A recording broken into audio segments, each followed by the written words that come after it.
আজকে যখন রাষ্ট্র ব্যবস্থা সংস্কারের সুবর্ণ সুযোগ তৈরি হয়েছে, অত্যন্ত পরিতাপের বিষয়, কিছুদিন হয়তো পরে আমরা শুনতে পাবো হাসিনা ছাড়া ফ্যাসিবাদ ব্যবস্থার সবকিছুই আপনারা রেখে দেন।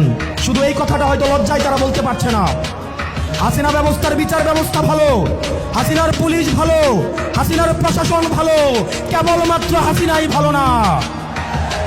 আজকে আপনারা হাসিনার সবকিছুকেই টিকিয়ে রাখতে চাচ্ছেন। এই তরুণ প্রজন্মের কাঠগড়ায় আপনাদেরকে দাঁড়াতে হবে।